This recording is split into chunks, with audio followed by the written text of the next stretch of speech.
L'amour peut se définir de plusieurs manières. Pour moi, l'amour, c'est un sentiment. Et pour que ce sentiment reste, on doit recevoir, on va donner. Du moment où on ne donne pas, on ne reçoit pas.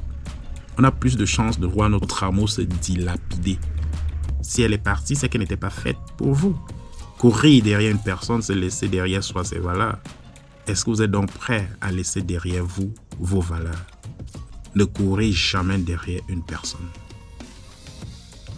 Que cette personne soit votre partenaire, que cette personne soit votre conjointe, votre conjoint, votre épouse ou alors votre époux, ne courez jamais derrière une personne.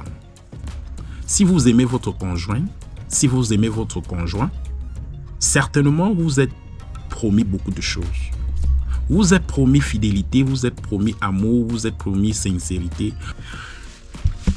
Vous savez, les amis, dans la relation, il y a toujours un ennemi inconnu.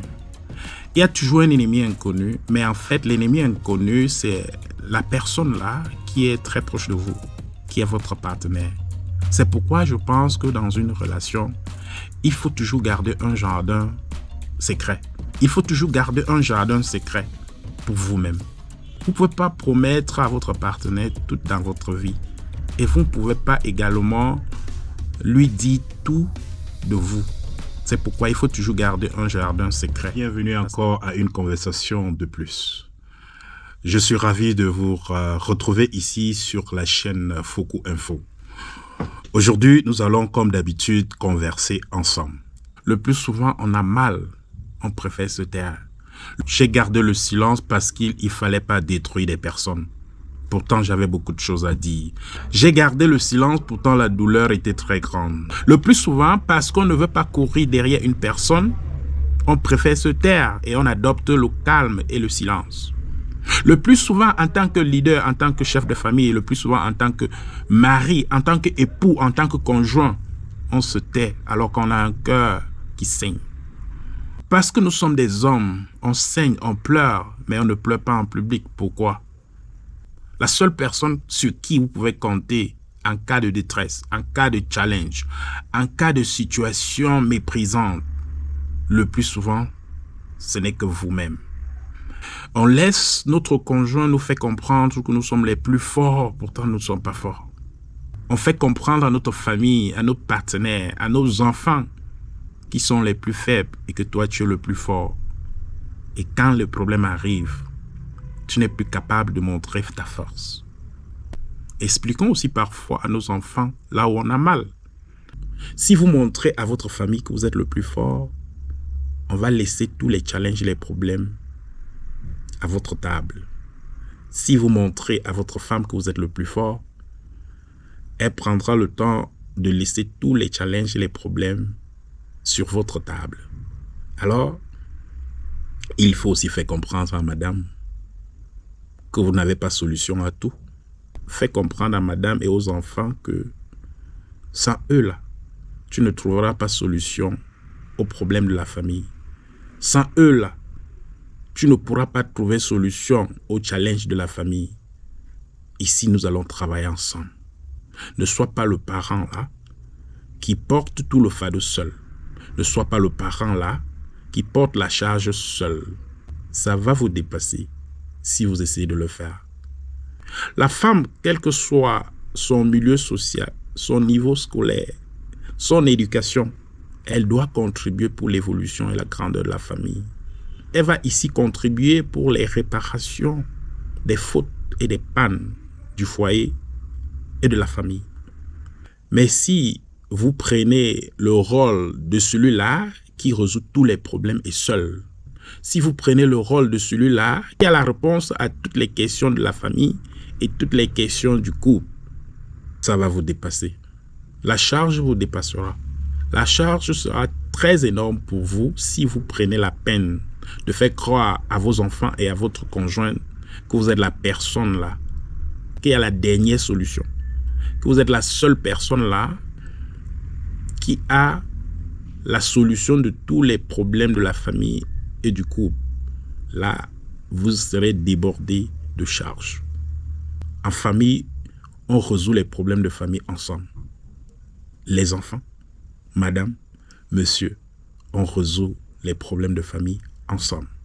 Personne n'a le monopole du savoir. Quand on a un problème dans un couple, les deux personnes doivent être capables de s'asseoir pour chercher des solutions. Ne courez jamais derrière une personne. Que cette personne soit votre partenaire, que cette personne soit votre conjointe, votre conjoint, votre épouse ou alors votre époux, ne courez jamais derrière une personne. Et c'est exactement ce qu'elle a à faire pour que la relation continue.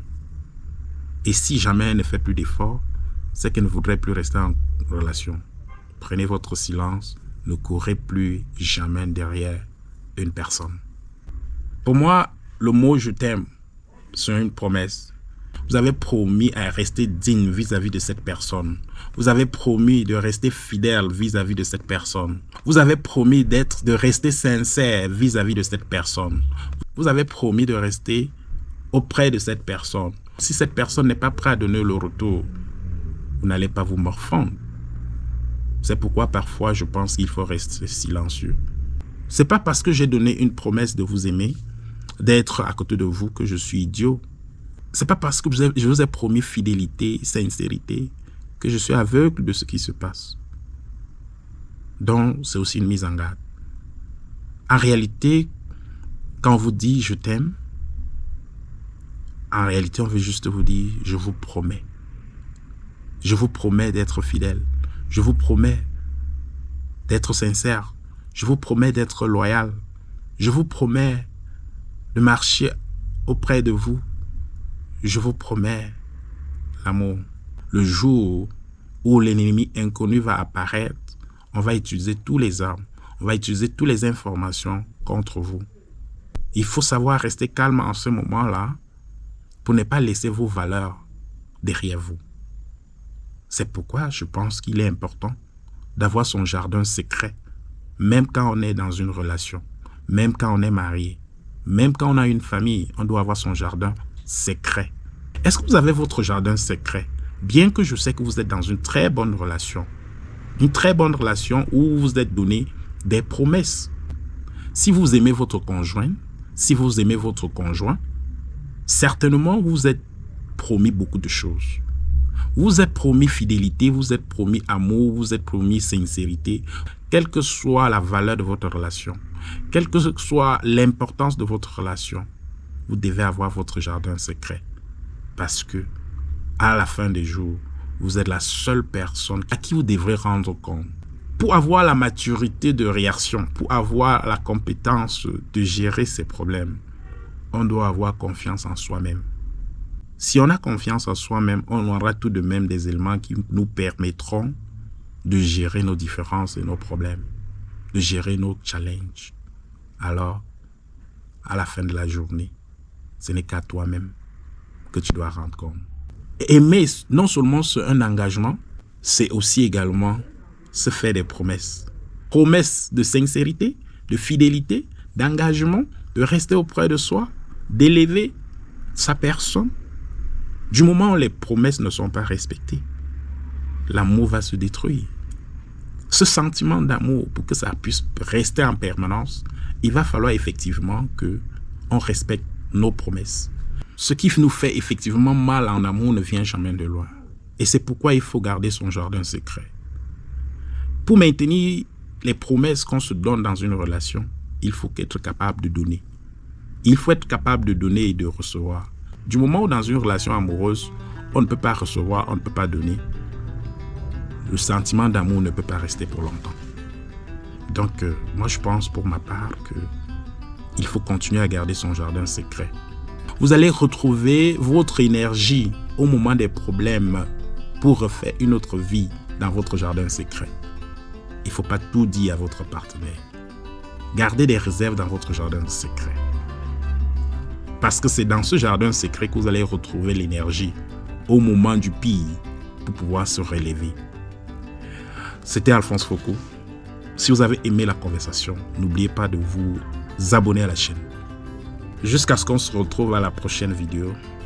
D'ici là, portez-vous bien. Alphonse Foucault. Merci.